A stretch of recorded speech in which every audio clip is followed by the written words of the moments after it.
What's up guys, Pyrotoad here, and today I'm going to be making my Q&A video. It's going to be our first Q&A video, so yeah, let's get into it. So in the previous video I had people go into the comment section and put put questions in the comment section, and then I'm going to read the questions off this list of everybody. Sorry if you're just now putting in the comment section. I'm sorry, I'll just answer your questions in the comments after this Q&A until I do another Q&A. If you want to hold your question until the next future Q&A, then you can, or you could just ask me in the comment section. I'm sorry if you did not get your thing listed. Just let me know if you have any questions. So yeah, first question comes from Sam Fisher. He asks, would you prefer a sugar glider or a guinea pig? I would say a guinea pig because I've seen them at the stores and I just think they're so adorable. So yeah. Then he said, how and when did I start my YouTube channel? How or when was about 2 months ago, I think 1 or 2 months ago. And how, I had to prove that I could be responsible enough and take care of my animals, which I can. I've taken care of them, and I have a lot of animals, or a good amount. And I've taken care of them. I just had to prove that I could take care of them and upload videos, and I could, I just had to prove myself. Next, he asked, how did I get my name, Pyrotoad? Well, I was thinking about doing firework videos because I do like pyrotechnics, but I just didn't get around to it, and I kind of just wanted to stick with making videos on my animals and stuff, so I just decided to incorporate the pyrotechnics or the firework part by saying Pyrotoad, and pyro means fire, so it's like fire toad. It's kind of, I don't know, I just thought of that and thought, hey, that's what it should be. So Pyrotoad, that's how I got my name. And of course I love toads, so that's how I got Toad part of Pyro. Next question comes from S.E. Fisher. How did I start my YouTube life? Pretty much, proving I was responsible and watching other people's videos, especially like maybe a few tutorials here and there, and like one person named Go Herping that I especially have to thank. He is a bigger, he does reptile videos. He's got a bigger subscriber count than me, but he taught me a lot about some of these reptiles and amphibians and just the setup for your camera and all that in general. So just learning from other people. So don't just jump into YouTube. Make sure you've watched your fair share, a little bit of videos, and so you know how other people do it. So don't just jump into it saying like, hey guys, So next question comes from Stars Fan for Life. He asks, leopard gecko or bearded dragon? Now I would say bearded dragon just because bearded dragons have such a personality, and they're like, even for people who don't really overall care about reptiles and amphibians, they're still a very commonly sold animal, but they're really, pretty simple care as well. Leopard geckos are a close second, but I don't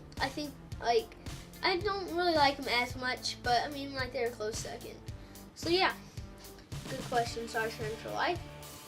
Next question comes from Tucker's Reptiles. This is a pretty good one. He said, will I get a gecko?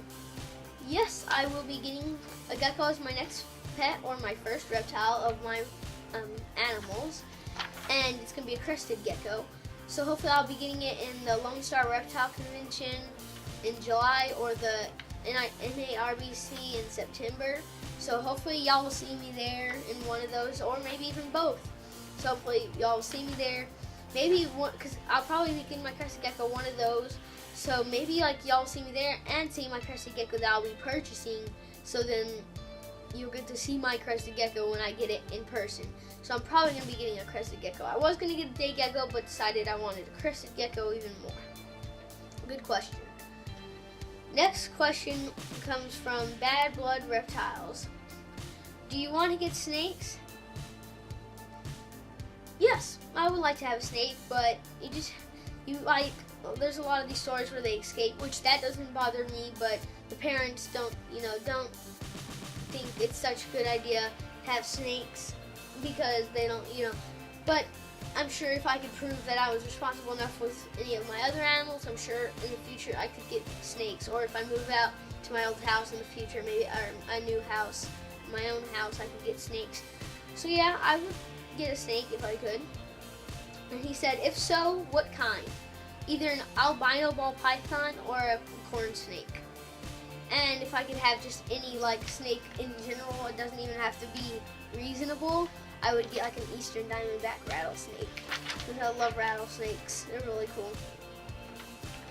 So then he says, what is my favorite big snake? So it could be like a constrictor or something. I would say, either an anaconda or what do they call? I don't remember. Like maybe a anaconda or a large albino ball python or something like that. So yeah, good question. Fintonian says, do you plan on getting salamanders? Not anytime like too soon, just because I have a lot of amphibians and I plan on getting another reptile, like maybe a reptile or two before going back to amphibians, just so I can be knowledgeable with both reptiles and amphibians, because I don't want to only know about toads and frogs and salamanders and all things like that, because I love all reptiles and amphibians. So hopefully I'll get like maybe a few reptiles, and then maybe I will get salamanders. So yeah, and I think that's a good question. And last question comes from T-Money. They said, what made you interested in reptiles and amphibians? Good question. How I got interested is, in one of my old houses, we found a toad in my backyard, and I thought I first because a lot of people don't know what the difference between toads and frogs, but I automatically knew it was a toad for some reason. I just could tell because of the children's books and stuff like that. But I was never really afraid of reptiles and amphibians like some people are. Some people are like, oh my gosh, it's a lizard, or oh my gosh, it's a toad, we're gonna get warrants. But I liked adventure, and even before I was really into reptiles and amphibians, I kind of just liked the animals in general. It was a little bit like an adventurous. So we found this toad, and I was like, man, this thing is so adorable. And I just kind of watched toad videos and just looked up videos from there, and then looked up good toads to buy, and I realized American toads, which are the ones in here, are good, simple toads to care for.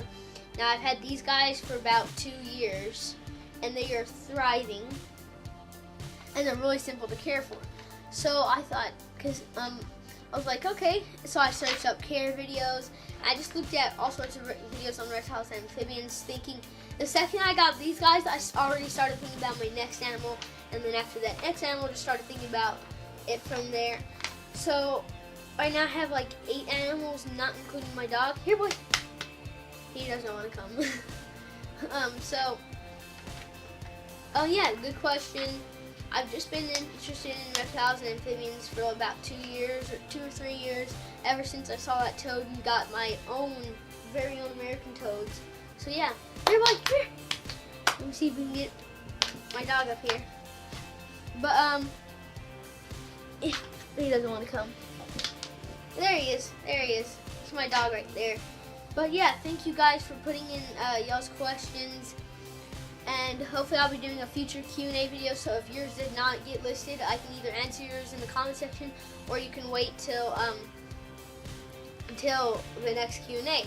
So thank you so much guys for watching. Please leave a like, comment, subscribe. See you later.